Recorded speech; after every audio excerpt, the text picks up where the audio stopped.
अल्लाह के नबी सल्लल्लाहु अलैहि वसल्लम ने फरमाया कि औरतों की तादाद जन्नत में मैंने कम और दोज़ख में क्या वजह बयान की है जी।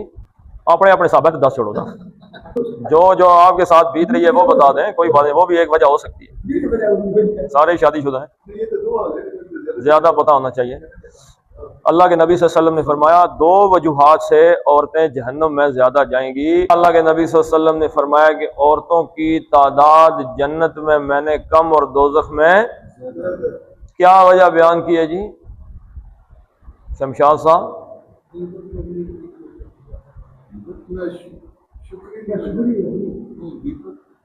गिबत, नाशुक्री जी,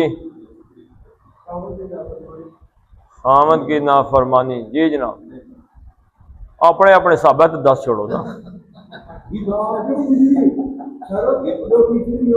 जो जो आपके साथ बीत रही है वो बता दें, कोई बात नहीं, वो भी एक वजह हो सकती है। सारे शादीशुदा हैं, ज्यादा पता होना चाहिए।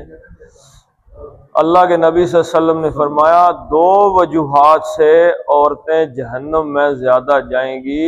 एक वजह है खामद की नाशुक्री और दूसरी वजह है लानतें भेजना। बात बात पे लानतें भेजती है,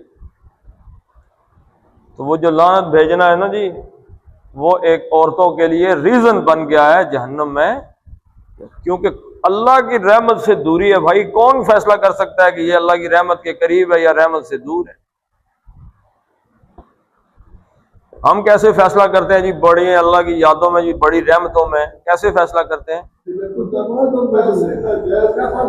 पैसे देख के।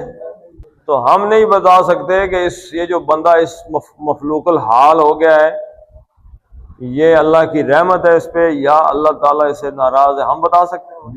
हम नहीं बता सकते। हाँ, कोई ऐसा अमल है, अमल पे लानत कर दें, अमल पे लानत। जैसे आजकल CCD नहीं कर रही, वो तो गवर्नमेंट की ताकत से कर रही है ना। वो एक लड़के ने छेड़ा है अभी किसी औरत को, तो उन्होंने उसका काम तमाम से मुराद ये है कि उसका फ्यूज उड़ा दिया।